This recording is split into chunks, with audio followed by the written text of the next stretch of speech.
Selamat pagi, saya Emiliana dari kelas 10 MIPA 8 SMA Negeri 5 Semarang ingin mempresentasikan tentang film Nematel Mintes. Oke, kita mulai ya.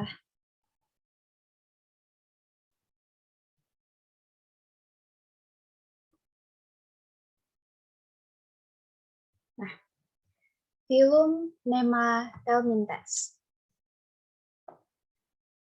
Kalian pasti bertanya-tanya ya, apa sih film Nematel Mintes itu? Nah, pengertian dari film Nematel Mintes, dari katanya dulu Nematel Mintes itu berasal dari bahasa Yunani, yaitu nematos, artinya benang, dan helmintes yang berarti cacing. Jadi, pengertian nematelmintes adalah cacing yang berbentuk benang atau giling. Nah, film Nematelmintes ini merupakan salah satu film yang beranggotakan terbanyak, sekitar 80.000 sampai 15.000 diantaranya merupakan parasit. Disebut sebagai cacing giling karena memiliki tubuh bulat, panjang, atau seperti benang. Nematelmintes sudah memiliki rongga tubuh, meskipun bukan rongga tubuh sejati, tetapi memiliki rongga tubuh semu. Nematelmintes disebut sebagai hewan pseudocelomata. Kita lanjut ya. Nah, bagaimana sih karakteristik dari film Nematelmintes itu sendiri? Karakteristik dari film Nematelmintes yaitu pertama, kulitnya halus, tidak berwarna, dan ditutupi dengan kutikula yang melindunginya dari enzim pencernaan inang. Sistem pencernaannya lengkap.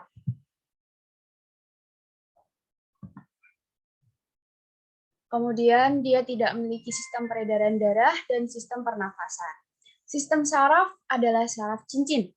Memiliki tubuh bulat panjang mirip dengan utas dengan dua ujung runcing.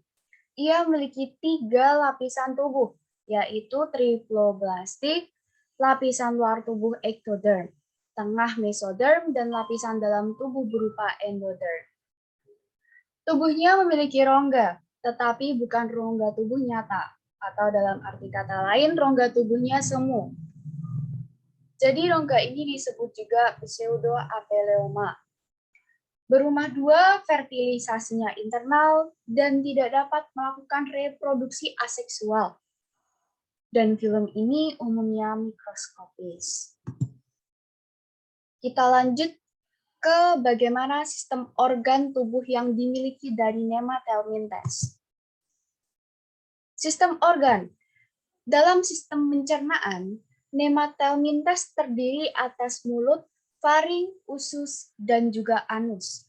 Makanan masuk ke dalam tubuh melalui mulut pada bagian depan tubuh, kemudian masuk ke faring dan dicerna di usus. Setelah dicerna, sari makanan tersebut akan diedarkan ke seluruh tubuh oleh cairan pada rongga tubuh pseudocelomata. Kemudian sisa-sisa makanan akan dikeluarkan melalui anus. Bagian sistem ekskresi. Sebuah sistem ekskresi dari film Nematelmintes terdiri atas 2 saluran utama yang akan bermuara pada sebuah lubang di tubuh bagian ventral. Bagaimana sistem reproduksinya? Reproduksi Nematelmintes secara seksual. Seperti tadi dijelaskan, Nematelmintes tidak bereproduksi secara seksual. Bersifat gonokoris, yakni organ kelamin jantan dan betina terpisah pada individu yang berbeda. Setiap individu hanya mempunyai satu organ kelamin. Fertilisasi, pertemuan sperma dan ovum terjadi di dalam tubuh. Kemudian akan menghasilkan telur yang sangat banyak, yaitu ribuan. Sistem sirkulasi atau peredaran darah. Film Nematelmintes tidak memiliki sistem sirkulasi ataupun peredaran darah. Sistem pernafasan. Sebuah sistem saraf cincin yang melindungi esofagus dan mempunyai 6 cabang saraf utama. Tidak mempunyai alat respirasi. Respirasi dilakukan secara anaerob. Energi didapat dengan cara mengubah glikogen menjadi CO2 dan asam lemak yang diekskresikan melalui kutikula. Kemudian, bagaimana sistem syarafnya? Sistem syaraf terdiri atas cincin syaraf, tali syaraf longitudinal, yang berjalan ke arah anterior maupun posterior. Beberapa tali syaraf utama lainnya adalah sepasang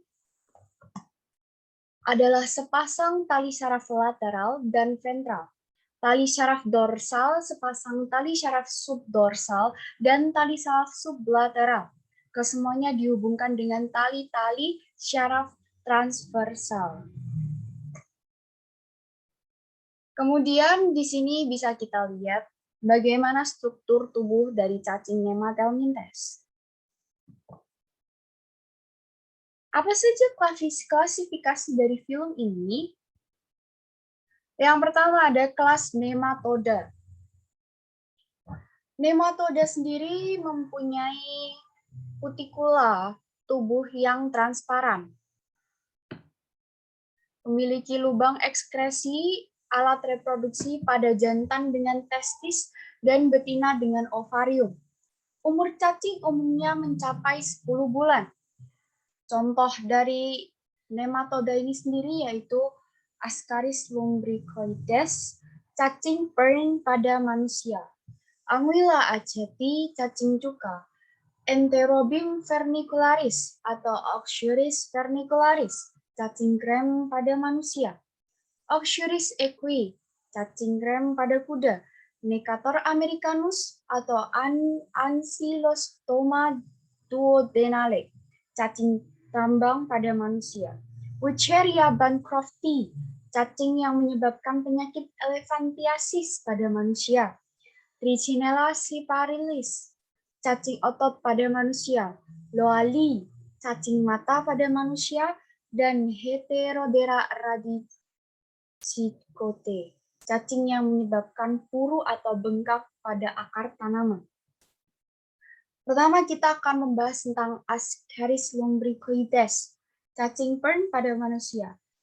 Cacing dewasa fern pada Ascaris lumbricoides hidup pada usus halus manusia dengan panjang 20-40 cm dan diameternya 0,5 cm. Telur cacing yang keluar bersama feses akan masuk ke saluran pencernaan manusia melalui makanan yang tidak higienis. Yang kedua, kita membahas Necator americanus atau sama dengan Ancylostoma duodenale, cacing tambang. Cacing tambang parasit dalam usus manusia. Panjang tubuhnya 1-1,5 cm. Tubuh di bagian anterior dengan gigi kait dari kitin. Saat menggigit dinding usus penderita, cacing ini akan mengeluarkan anti pembekuan darah, zat antikoagulasi nama lainnya, dan darah terus-menerus diisapnya sehingga penderita dapat mengalami anemia. Yang ketiga, ada Enterobius vermicularis. Enterobius vermicularis atau Oxyris vermicularis adalah cacing kremi pada usus manusia. Cacing kremi biasanya hidup dalam usus besar manusia. Panjang cacing betina 9-12 mm. Cacing jantan sendiri ukurannya lebih kecil, sekitar 3-5 mm. Cacing betina akan bertelur pada malam hari di anus sehingga menyebabkan rasa geli atau gatal. Apabila digaruk, telur akan menempel pada kuku-kuku. Telur yang tertelan melalui makanan dapat menyebabkan autoinfeksi, infeksi yang disebabkan oleh penderitanya sendiri. Kemudian ada kelas metamorfa. Nah, kelas nematomorfa adalah cacing yang mempunyai daun di kepala, hidup dalam usus vertebrata dan biasanya melekat pada dinding usus, memiliki sebuah pencernaan makanan yang sempurna dan alat reproduksinya terpisah. Nematomorfa memiliki hospes intermedier, yakni bangsa krustacea, udang, dan insekta, serangga. Misalnya Noechinorichus enidis yang menyerang penyakit kura-kura dan bulus. Nah, apa saja sih peran film Nematelmintes?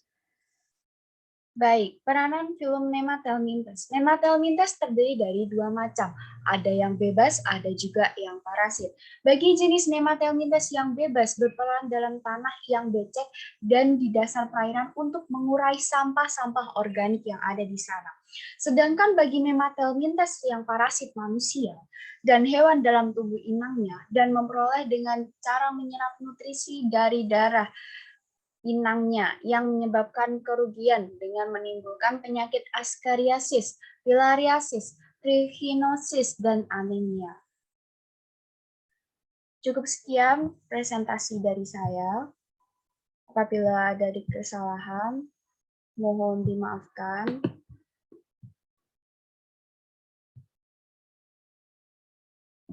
Apabila ada kesalahan, mohon dimaafkan. Dan wassalamualaikum warahmatullahi wabarakatuh.